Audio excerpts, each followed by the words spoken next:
Next chapter है बच्चों, ये है अपरिमेय संख्या, यानी कि 1C हम आपको बताने जा रहे हैं।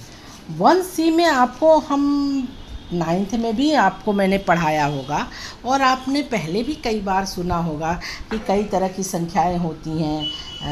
नेचुरल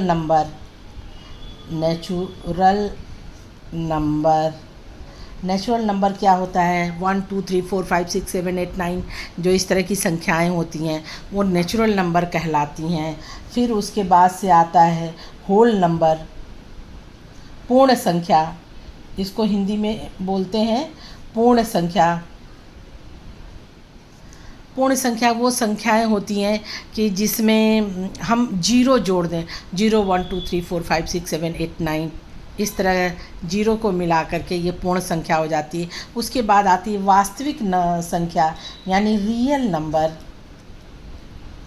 रियल नंबर वो संख्या होती है कि जीरो के बाद धनात्मक और जीरो के पहले ऋणात्मक संख्या, अर्थात 0 1 2 3 4 5 6 7 अपरिमित और बाईं तरफ में -1 -2 -3 -4 -6 इस तरह की संख्या है।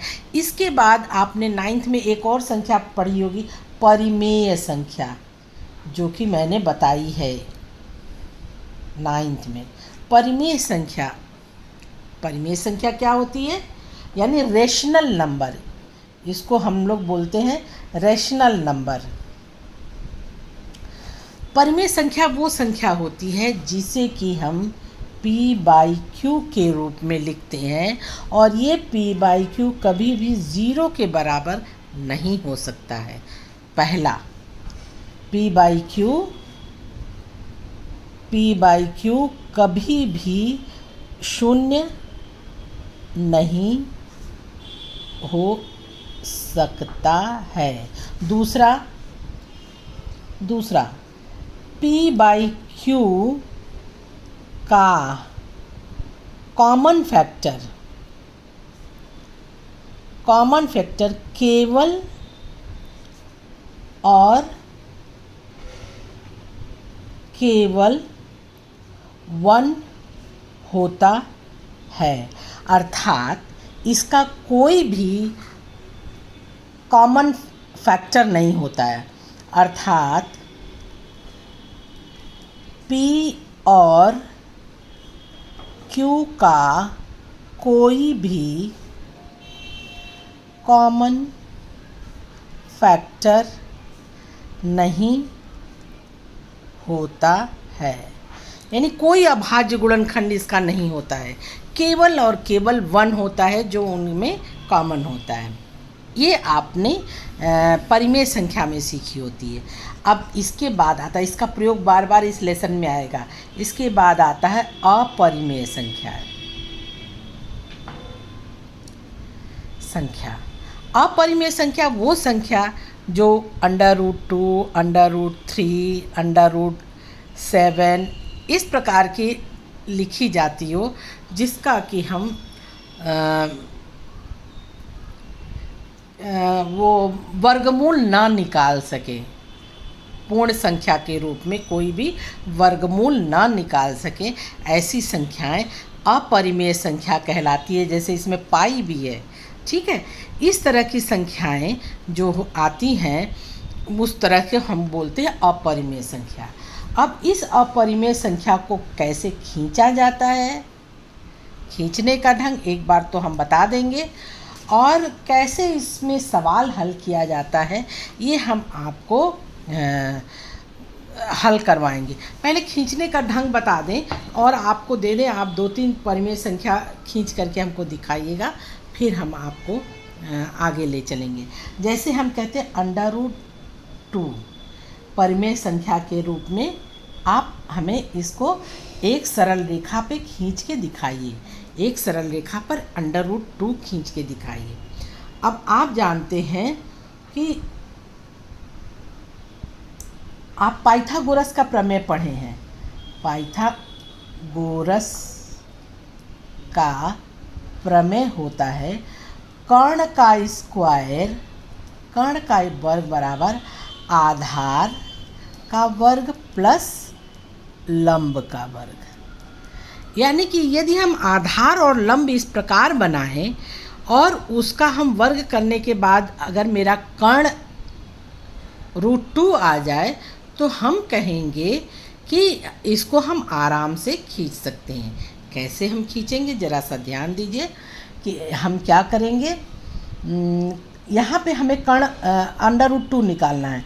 √2 को हम बांट सकते हैं, 1 आधार मान लें प्लस 1 लंब मान लें, और √2 का वर्ग बराबर होता है 2, 1 का वर्ग बराबर होता है 1 प्लस 1 का वर्ग बराबर होता है 1, यानी 2 बराबर 2।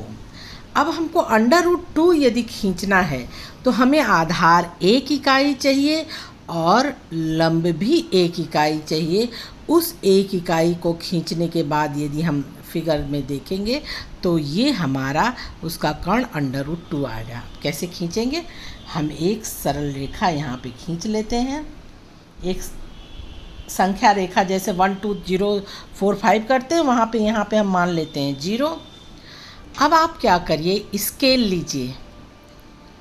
स्केल लेने के बाद उसमें जो 1 इंच की इकाई है, सेंटीमीटर मत लीजिएगा, बहुत छोटा हो जाएगा, चित्र बनाने में दिक्कत होगी। 1 इंच ले लीजिए प्रकार में, और प्रकार में 1 इंच ले करके वहाँ पर एक कट लगा लीजिए।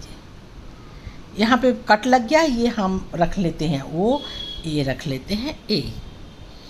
अब इस कट पर हम क्या करते हैं, 90 डिग्री का कोण बनाते हैं। 90 डिग्री का कोण क्या बनाएंगे आप, कैसे, यहाँ पर आप प्रकार रखिए और एक छोटा कट यहाँ काटिए, एक छोटा कट यहाँ काटिए, यहाँ पर आप रख करके एक कट इधर काटेंगे, एक कट इधर। 90 डिग्री का कोण बनाना आपको आता है। चाहे आप इसका इतने दूरी का लंबार्धक खींच दीजिए। इसके बाद सीधे 90 डिग्री का फिर से ध्यान दे रखिए, हम जो 1 सेंटीमीटर की दूरी लिए हैं, 1 इकाई की दूरी लिए हैं, उस पर फिर प्रकार रखेंगे और इसके आधे से अधिक दूरी लेके एक कट इधर लगाएंगे, एक कट इधर लगाएंगे, फिर वही दूरी लेकर के एक कट ऊपर लगा लेंगे, एक कट नीचे लगाएंगे, जहाँ काटेगा वो हम B मान लेंगे। अब इस B पर हम ये O से A की दूरी जो 1 इकाई है उसको भी लेके कट मारेंगे और इसको मिला देंगे, यानी ये B हो गया आपका, ये A हो गया।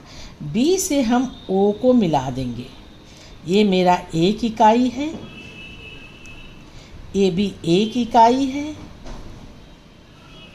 और इस 1 इकाई का OA square plus AB square बराबर OB स्क्वायर, यानी कि ये हो जाएगा तुम्हारा 1 का स्क्वायर प्लस 1 का स्क्वायर बराबर OB का स्क्वायर।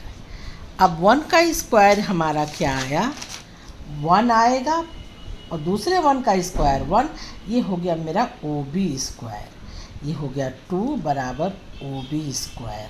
OB का हम वर्गमूल लें, दोनों